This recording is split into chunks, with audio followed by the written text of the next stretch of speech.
General Luis Altamirano, ex comandante del Ejército y además catedrático universitario. Le damos la bienvenida, general. Y la primera consulta, con las Fuerzas Armadas en las calles, ¿usted cree que puede bajar la incidencia, el índice de la inseguridad en el país?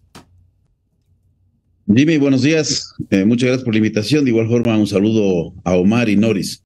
Quisiera, antes de responder la pregunta, hacer alguna reflexión justamente sobre el juicio político y acabando de escuchar al exministro de Gobierno.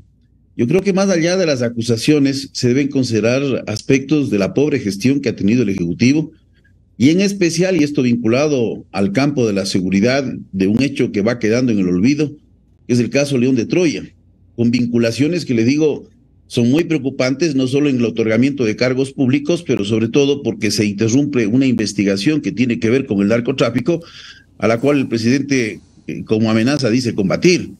Y resulta extraño que un presidente reciba directamente de una comandante general y de primera mano, junto con un jefe investigador, las aclaraciones de un caso específico. Aquí no solo se entorpeció una investigación que se explica con una narrativa, yo digo que son tirada de los cabellos, sino que se ha afectado fundamentalmente la fe en los mandos de la policía y en la propia institución.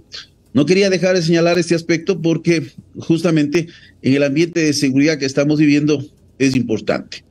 Ahora, en relación a las medidas que ha ido tomando el gobierno en el tema de la seguridad, bueno, lógicamente sigue siendo incierto.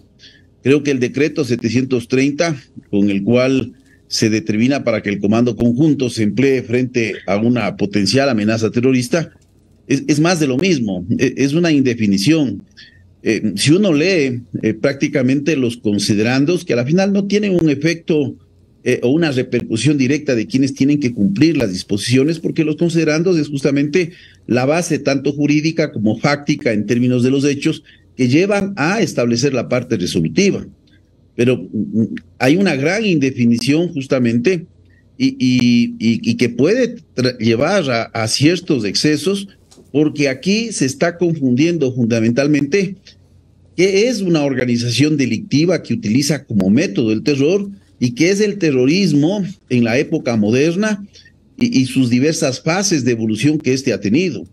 Porque no nos debemos olvidar que lo que se buscan son ganancias financieras, evitar la detección, la aprehensión prácticamente de los delincuentes y establecer control de territorios, pero con un fin de naturaleza financiero. Y ahora, no podemos desconocer de que se utilizan tácticas y técnicas que están relacionadas con el ejercicio de actos de terror. Yo lo único que puedo resaltar del decreto 730 es que no deja de mostrar una cierta voluntad política, estos anuncios que va haciendo el presidente, de tratar el tema de seguridad. Claro. Pero general, perdón la interrupción para poder continuar la entrevista. Por favor. Pero, ¿contribuye o no a bajar el nivel de inseguridad? ¿Usted cree más bien que las Fuerzas Armadas debieron seguir en sus funciones específicas y no sumarse al trabajo para tratar de bajar estos índices? Mire, las Fuerzas Armadas tienen un rol importante frente a las diversas amenazas y riesgos que se pueden presentar en el Estado y, lógicamente, frente al crimen organizado. No podemos olvidar que tienen una responsabilidad en las áreas estratégicas de frontera. Estas también ya fueron aumentadas en la última reforma que se dio a varios cuerpos de seguridad de 20 a 40 kilómetros. Ese es un espacio natural de actuación, porque también no podemos nosotros dejar de lado que los centros de producción de coca están en el sur de Colombia y hay que realizar un control estricto, hay que modificar paradigmas operativos, hay paradigmas de concepto.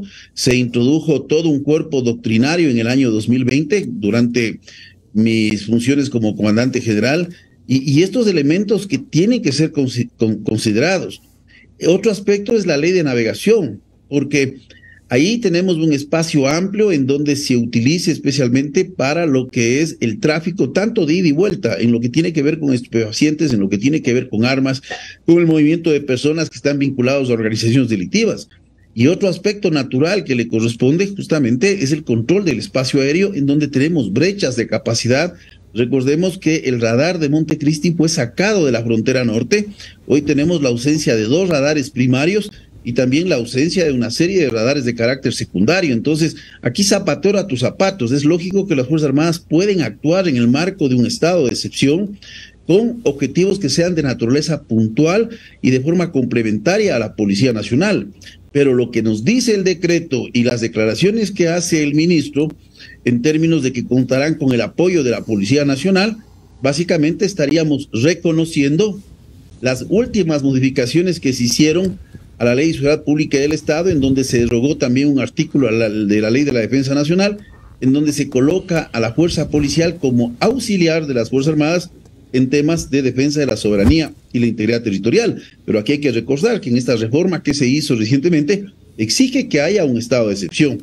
Entonces yo creo que la Policía Nacional es la entidad que por su naturaleza, por su expertise, por su experiencia, porque maneja los mecanismos de inteligencia ligados a organizaciones criminales, la que tiene que hacer cabeza y contar con el apoyo de las Fuerzas Armadas en estos elementos puntuales, en estos elementos inclusive de crisis, a través de los estados de excepción, que también hay que evaluarlos y valorarlos, pero es la misión natural. General, buenos días. Omar Jaén le saluda. ¿Cómo está? Muchísimas gracias por su tiempo, general. Le agradezco mucho que haya recordado el tema del radar de Montecristi. Eso ha pasado como que sin nada. Hasta el día de hoy no tenemos ni en Montecristi ni en Sucumbíos. Quedó en nada ese tema de radar. Un radar que estaba operativo en el norte fue llevado a Las Bravas hasta Montecristi. Creo que sirvió una semana y hasta el día de hoy tenemos. O sea, me parece una de las mayores infamias que se ha hecho con temas de seguridad en este gobierno. Ahora, pero yo le quiero preguntar, general, y quizás es una pregunta muy sensible, pero creo que es necesaria. El otro día aquí Jimmy estaba informando que solo en la policía, ¿cuántos se han dado de baja? 600. Ellos mismos han pedido la baja de la policía. Y hay esta visión o esta idea de que, a ver, nuestros policías y militares pueden ser los más valientes del mundo, pero tampoco son tontos.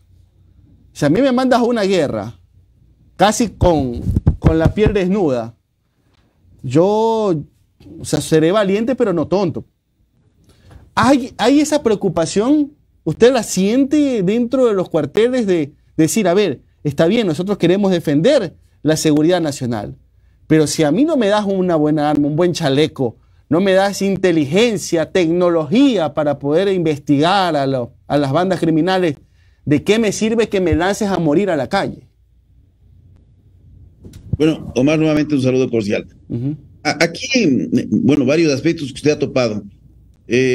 Uno de los problemas que tiene el país no solo es la corrupción, sino la impunidad.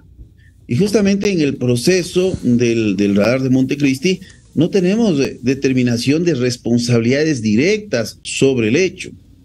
Pero esto, más allá de no generar transparencia, lo que también va evidenciando es una serie de decisiones que se van tomando en una política de seguridad totalmente desconexa. Recuerde usted que tenemos algunos eventos que hoy se están comenzando a cuestionar y que lo señalé desde un primer instante.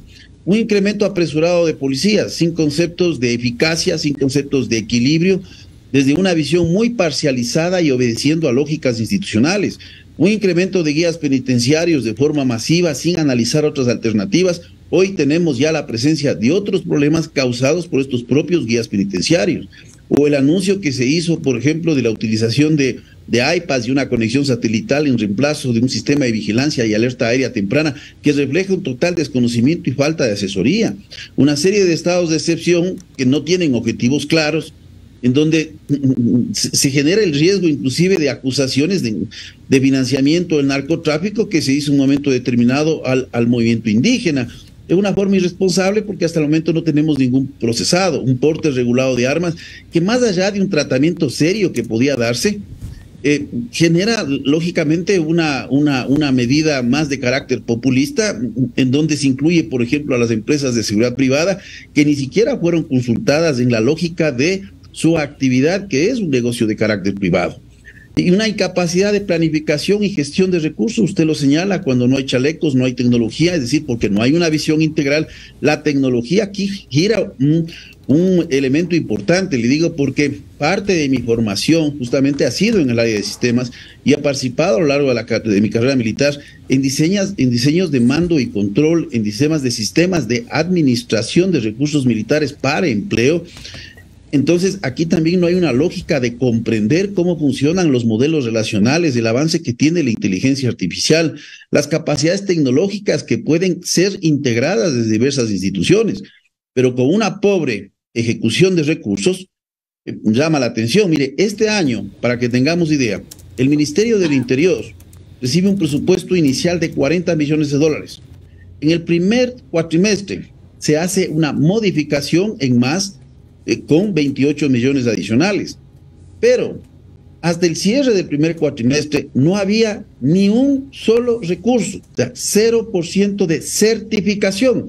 Yo entiendo que la ejecución tarda en el tiempo, pero un 0% de certificación significa que ni siquiera se han iniciado los procesos precontractuales. Por lo tanto, 0% de certificación, 0% que tiene que ver con comprometimiento, 0% de vengado, 0% de pagado, 0% de ejecución. Esos son los rubros que se manejan en una célula presupuestaria.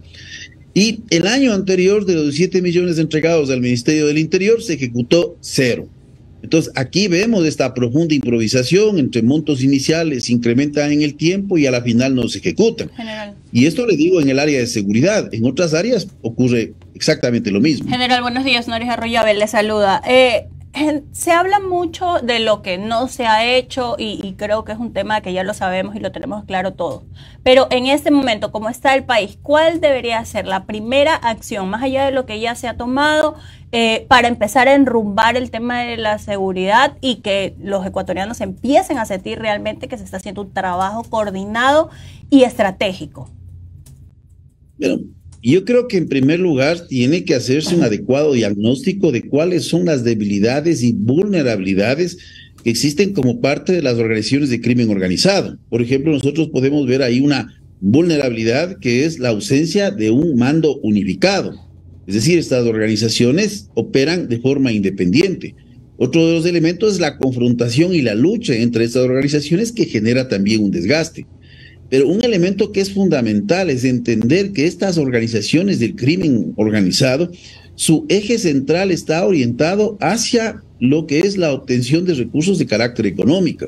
Entonces, por ejemplo, si revisamos desde algunas teorías, desde la economía política, si nosotros viviéramos, por ejemplo, en un mundo perfecto, donde los estados no intervienen en transacción económica alguna, el crimen organizado no tendría ningún tipo de sentido porque esto se regularía a través de una oferta y demanda de carácter natural. Entonces, es fundamental entender que cuando se actúa en el campo de lo prohibido, una organización criminal actúa en el campo de lo prohibido, lo hace un delincuente. Cuando el costo de la transacción económica aumenta, esto constituye un elemento que disuade. Entonces, tenemos que ir justamente hacia esos focos de donde nace el crimen organizado. Cooperación internacional, sumamente importante. Control de las fronteras. Y control de las fronteras modificando el concepto operacional, formando unidades cuaternarias. En el tema de control de las fronteras, aquí nosotros tuvimos a un entrevistado que nos hablaba que las fronteras están completamente desprotegidas. Por el tiempo, rapidísimo, ¿cómo se puede reformular el tema de control de fronteras? El tema de control de fronteras tiene que ser un modelo de gestión del control fronterizo en donde no solo es una responsabilidad de Fuerzas Armadas, pero en donde tienen que cambiar los paradigmas operativos que se están empleando, pero se tiene que sumar también otras instituciones como la propia Policía Nacional, el Servicio Nacional de Aduanas y diversas agencias de regulación, como por ejemplo se hizo recientemente a través de la Agencia de Regulación de Control de Recursos Naturales mediante disposiciones para la inmovilización y destrucción de maquinaria que se está utilizando. Es decir, hay herramientas, no nos olvidemos que hay decisiones que se han venido tomando recientemente en la Asamblea Nacional, en la aprobación de un proyecto que hace modificaciones a varios cuerpos legales y que le da prerrogativas justamente al Estado para poder enfrentar esta amenaza. Lo que pasa es que vivimos a veces de este síndrome de más leyes, pero sí con las que estamos y con las que tenemos hacemos muy poco. Y por otro lado, tomar en cuenta que esta degradación del ambiente de seguridad va a conllevar también un aumento de la delincuencia común. Porque el problema a raíz acá es que hay un sector de población muy vulnerable por situaciones de pobreza, por no tener capacidad de cubrir necesidades básicas insatisfechas. Entonces, cuando hablamos de una suma de todos, no es una suma simplemente discursiva del sector privado, de la sociedad en general, sino de acciones concretas que permitan ir solucionando este aspecto. Y otro elemento fundamental es el sistema de rehabilitación, porque tenemos verdaderas cárceles que decimos a cada rato, universidades del crimen, pero no tenemos en la política de seguridad un plan masa de cómo vamos a construir cárceles específicas para personas que hayan cometido delitos tan violentos, homicidios, asesinatos, integridad sexual, etcétera, etcétera. Entonces no hay, estamos viviendo, yo digo, el día a día con este tipo de anuncios. Entonces, este decreto, a la final, puede generar una serie de problemas a futuro para el Estado, porque no se está enfocando el problema en sí. Una organización terrorista per se, en su naturaleza, persigue objetivos políticos. No está basado en una gran estructura, sino basado en una extrema clandestinidad. Entonces, no estamos enfocando actualmente el problema. Estamos utilizando terminología simplificada, narcoterrorismo y una serie de elementos que nos impiden ver los nuevos paradigmas del tratamiento que tiene que darse al crimen organizado en el país. Gracias, general Luis Altamirano, ex comandante del Ejército y catedrático universitario. Que tenga usted un buen día, muy amable. Muchas gracias, Jimmy. Buen día.